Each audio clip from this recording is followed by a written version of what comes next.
In our previous video, we looked into hydrocarbons and we introduced the word alkane, telling you that it is a saturated hydrocarbon, and that is what this definition is actually trying to put us into, because alkanes are groups of organic compounds that are actually made up of carbon and hydrogen only, bonding together with single bond. There's nothing like double bond in these compound. And it can be alicyclic, it can also be cyclic. The alicyclic does not use the word cyclo. The alicyclic means that it has no ring. But when we talk about the cyclic, it has a ring. And that cyclic starts from propane. We can have something like cyclopropane. We don't have cyclomethane. We don't have cycloethane. But we have cyclopropane, we have cyclobutane, and so on. We are not going to look into the cyclos, and we are only going to look closely to the alicyclos. Alkane is said to be saturated hydrocarbon because the carbon atom in all the chains in the molecule contains the maximum number of atoms carbon can bond with by single bond. It is very, very important to know that when we talk about examples of alkanes, we have something like methane, ethane, we have propane, we have butane, methyl propane. This methyl propane is actually a branch chain. The straight chain of this is butane, and we have cyclopropane. This cyclopropane is from the cyclos. We also have methyl cyclopropane, and there are so many alkanes we can talk of. Since we actually have two types of alkanes, which is alicyclic hydrocarbons and cyclic hydrocarbons, it means that it's possible that they will have different general formula. But I'll first of all look at these alicyclic hydrocarbons with their general formula, which is, so if we are to work with this formula, let's assume that n is 1. So we are going to make this n to be 1, this n is going to be 1. So we will have something that looks like this, where this one is representing this n, this one is representing this n. So 2 times 1 will give us 2, and this 2 plus this 2 will give us 4. So we will have, but in chemistry, this one is really not important to insert it there. We can just write it as CH4. This is the first member of alkane. Let's look at the structural formula. Recall that I showed you that in the previous video that carbon will always have 4 lines, which is gotten from these 4 unpaired electrons. Working on that, let's put the carbon as the middle element or the core element in the compound. We have 4 hydrogen, therefore it can actually go around. Remember, we are working on single bond. So this is the structural formula of what we call methane. If for instance we have n to be 2, we will have something that look like this. 2 times 2 will give us 4, plus 2 will give us 6. Therefore, we are having C2H6. This is a condensed formula. This is the structural formula of methane. Okay, let's look at this. Let's go with 2 carbon. We will have, there are 6 hydrogen. We can fill it 1, 2, 3, 4, 5, 6. This is the 5th. Then the last one is going to be, you can see that we have 6 hydrogen here, and we have 2 carbon atom in the compound, and the name given to us is ethane. You can notice ANE here, also ANE here. That means that this 1 carbon can be represented with the word meth, and the 2 carbon atoms can be presented with the word eth. So we call this methane, we call this ethane. Also note that each of the carbon has 4 lines. That is the 4 unpaired electrons, as I showed before. Let's try when n is equal to 3. Here, 2 times 3 will give us 6, and 6 plus 2 will give us 8. Therefore, we're going to have C3H8. We can actually demonstrate this thing using the structure, and it will look like this. Remember, I am obeying the lines 1, 2, 3, 4 for this, 1, 2, 3, 4 for this, 1, 2, 3, 4 for this. Then let's fill the 8 hydrogen atoms. This is propane. We can still have something of the nature of cyclopropane. It will look like this. You can notice it's all single bond. Then if we fill the hydrogen, it will become, and if you look closely, you notice that the number of hydrogen here is 1, 2, 3, 4, 5, 6, and the number of carbon is 3. That means that for cyclos, 2 hydrogen will be missing. Suggest accurately the number of carbon atom in alicyclic alkane that has A, 18 hydrogen atoms per molecule, B, 8 hydrogen atoms per molecule. The second question here is suggest the number of hydrogen atom in alicyclic alkane that has A, 7 carbon atoms per molecule, B, 10 carbon atoms per molecule. Notice that this question you are going to solve it using the formula CnH2n plus 2 to get that. I would also like you to draw the possible structures for the questions you have here and here. Naming straight chain alkanes, this is very simple and also straightforward. It's actually the basic of naming organic compounds. Therefore, I'm just going to see how I'm going to help you to recall what you watched in the video naming organic compound 1. Okay, the rules here is just get the parent name by counting the longest carbon chain. Okay, following the rule, we need to insert ANE after the carbon bond chain throughout. Therefore, you name it. It's very simple. It's not that difficult for us to do. So we are going to take an example here. Okay, we have to name the following alkanes. Okay, you need to understand what we mean by CH2 and also know the difference between CH2 and CH3. You are going to get that when we go over to naming branch chain alkanes. Okay, we are going to spread this. How many carbons are present here? We have CH3. Now this CH2 is going to be attached to this. Therefore, let's first of all pick one of the C out of there. The particular sign is going to appear 4 times. So we have the remaining is CH3. I hope you get that. Okay, that means that this CH2, CH2, CH2, CH2, they don't want to repeat it over. That is why they just say it's CH2 in power of 4. Hope you get that. Okay, therefore let's name this. For us to name this, you know that we are going to follow the counting the longest chain. Let's count 1, 2, 3, 4, 5, 6. We are having 6. So we are having 6 carbon atom, and this is carbon atom, we call it hex. And we are going to insert ANE to it. We are having hexane. Therefore, this is hexane. Let's go for the next one. CH3. Let's look at this. This is CH2. Something that look like this. Yeah, they played us game. Rather than them writing this thing in 3, they just wrote it only 2. So we are going to do this thing again in 2 places after this one. Then the last one is CH3. We can rewrite this and this as. So this is having 5 carbon. We will have 5 is pent. Adding the ANE because it is all single bond, we will have it at pentane. If you notice carefully, you will see that each carbon has 4 lines bonded to either hydrogen or carbon, and each of these lines represents unpaired electron. Let's look at naming of branch chain. Get the parent name by counting the longest chain of carbon and inserting the proper name for it. Insert one. Get the parent name by counting the longest chain of carbon and inserting the proper name for it. B. Insert ANE to the name of the carbon number. Then you have actually gotten the parent name.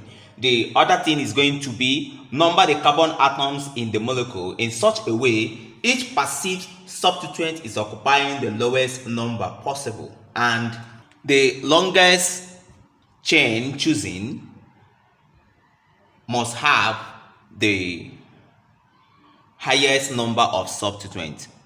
It is very important. 3.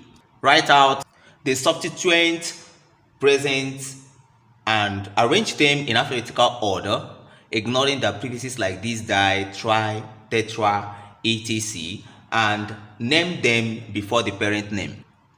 I know you will observe that I actually ignored the functional group name, which for hydrocarbons, I said in my previous video that the E, even though it is not acceptable for general chemistry or general science, but the E in that ANE is now representing the functional group of hydrocarbons. That means that if anytime you have EN, then it is possible that it must be hydrocarbon. Let's try example of a branch chain. Name the following compounds. Okay, we are going to look into these compounds and name them. one after the other. So I would like you to pay attention the way I derive each of these. Let's start with solution for A here. CH3. If you look at this is only C. According to this, they say that this C is attached to CH3 in two places. That means that it's going to be CH3 up, CH3 down. Note that this CH3 is something like this CH3. That means that I will have carried this put over here. We look at CH, CH, CH. Hope you get that. The same thing happened to this place. So this C is coming from this C here. Okay, this C will have 2H attached to it. We will have. The same thing goes with this. Okay, this one is the last C, but this last C is holding 3H. So we have, if we move from this 1, 2, 3, 4, 5, we are having 5 here. We can still move from here 1, 2, 3, 4, 5. We can still move from here 1, 2, 3, 4, 5. We can still move from 1, 2, 3, 4, 5. We can still move from 1, 2, 3, 4, 5. 1, 2, 3, 4, 5. We can still move from 1, 2, 3, 4, 5. But let's just look at the straight chain as I arrange them. Now, which of them is going to give us the accurate value? Now, if you look at this place, if we are counting from this, 1, 2, 3, 4, it means that this methyl is at position 4. We are having position 4 here, position 4 here. We're going to have 4,4-dimethyl. If we are counting it from here, 1, 2, 3, 4, 5, this methyl are at position 2. We will have this and this. Which of them is the lower value? 4 and 2. We take 2 to be the lower value. Therefore, we are not going to count this thing using this counting. Rather, we're going to use this counting to places. So we have parent name to be 1, 2, 3, 4, 5, which is pent. Pent, we put AN, we have pentane. The substituents that are present is 2,2-dimethyl. So to name it, we will have 2,2-dimethyl pentane. Let's go for this. CH3C. So if you look at this, they are trying to tell us that this C is housing this CH3 in two places, just like having this H up or like this one up. Therefore, we are going to have, we can have this coming over this.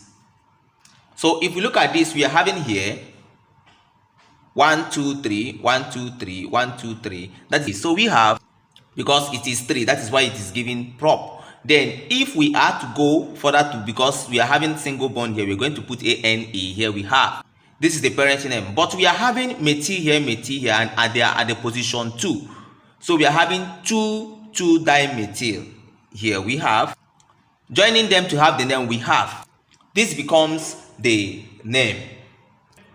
I know you may say the example looks so simple, but the exercise is difficult. Please pause and try the exercise. Just try the exercise, no matter how it looks like. Just try to see if you can be able to get the answer. Okay, let's continue. Recall that isomerism refers to compound having the same molecular formula but different structural formula. I believe you have watched my video on terminologies in organic chemistry, and in isomerism in alkane is mostly the chain type. We do have the position based on the methyl or the derivative that are found inside it, but I'm going to look into only the chain isomerism. Let's look at butane and propane. But I want you to know this, that isomerism starts to occur when we have more than 3 carbon present in the molecule. Let's start with C equals to 4. Remember that I am assuming that you know what isomerism is and also know what chain isomerism is. Okay, we go. This is butane. Okay, each chain isomer will look like this. If you count it, you're going to notice that this is 1, 2, 3, 4, 5, 6, 7, 8, 9, 10. The same thing occurred here. So we have 2-methylpropane. And we can still have something like C equals to 5. This is pentane, 2-methylbutane, 2,2-dimethylpropane. This will have the lowest melting and boiling point, followed by this and followed by this. That means that this will have the highest boiling point. This also means that this will have the highest volatility. That means this will become gas easier than this. Let's look at a special alkane called methane. Methane is a member of the alkanes family, and it is actually the lowest in molecular formula. It is found mostly in the natural gas, coal mines as fire dam. What we mean by this fire dam is that it constitutes the heavy explosion. That is, if you normally hear that a gas that constitutes the heavy explosion in coal mines, that is what we mean by that. Its another name is marsh gas because it's mostly found from marshland, because a bacteria is acting upon dirty or remaining of plant and animal. It is a constituent of greenhouse gas and even more effective than carbon dioxide. And due to increase in industrialization and livestock rearing, we find out that the methane is actually climbing up to the atmosphere more than usual. In laboratory preparation of methane, it is prepared by the heating of grounded mixture of soda lime and sodium ethanoate. So those things I just said, you can make it a note for yourself, or you can still leave it and repeatedly listen to it and put it in your memory. In the laboratory, methane is prepared by heating grounded mixture of sodium ethanoate and soda lime, and the gas is collected over water because it is less dense than air and also insoluble in water.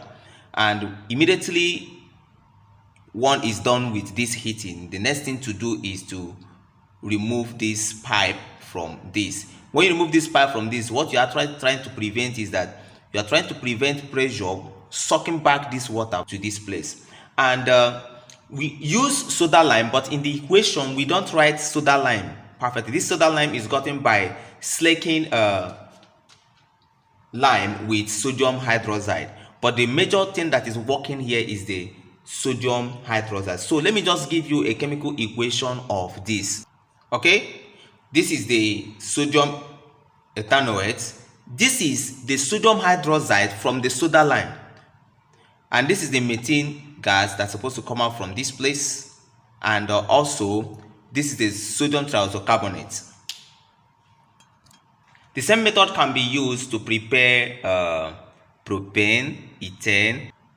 If you want to prepare ethane, we will use sodium propanoate. If you want to prepare propane, we use sodium butanoate. Note, the reason why we are actually using this soda lime is because sodium hydroxide is actually deliquescent and also going to attack glass. Since we are using glasses to do this, if you add it inside the calcium oxide, it's going to remove the delinquency and also reduce the ability of sodium hydroxide to attack the glass. Rather, it will focus its attention to react with sodium ethanoate to produce the methane gas we are talking of. Now, if we are interested to prepare the ethane, we will have this type of equation. You can also use the same thing to prepare another one, like preparing propane by using sodium butanoate against the same thing. Remember that this sodium hydroxide is also coming from this soda lime. It's a general method of preparing alkanes.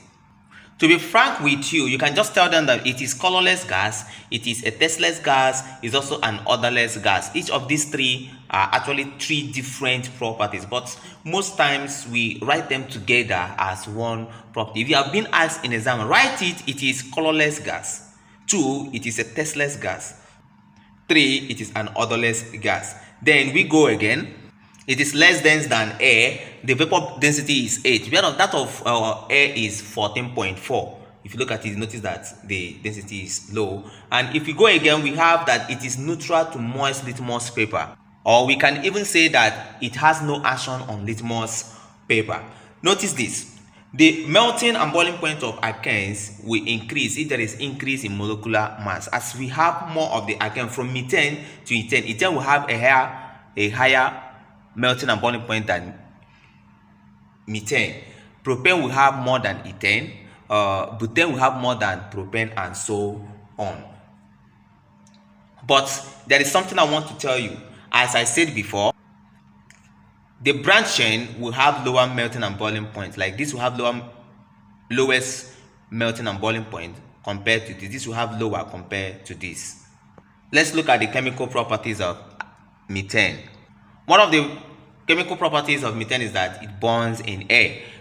With excess air, it will form carbon dioxide and water as a steam.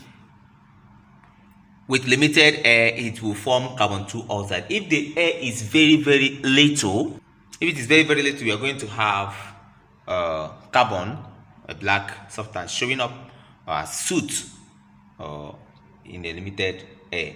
That I want you to know that another chemical properties of it is substitution reaction. This substitution reaction in alkane is actually can also be seen as halogenation, where one of the halogens, what we mean by halogen is fluorine, chlorine, bromine, actually replaces one of the hydrogen. Look at how it goes. First phase, then the chlorine keep on being added. We will have more of it. More of it. We will have here. What we call this is chloromethane. This is dichloromethane. This will be trichloromethane. The tetrachloromethane is actually very, very important because it serves as a solvent. Notice that this HCl will not act as an acid inside this because it is not water. Before it serves as an acid, it needs to dissolve in water to become an acid. Hope you get that. Although we have another chemical properties of methane, which include oxidation of methane to alkanoic acid, we can still crack it to yield ethane and carbon and hydrogen. It depends, but I don't want to go much deep on that. For our level, we just need to look into the uses of methane used as domestic fuel, making of carbon black, making of other chemical like methanol, ethane, hydrogen, and water gas. You need to know that. Thank you very much for watching this video to this extent. Don't forget to like, comment, and share my video links, and don't forget to subscribe and click the notification bell for my updates.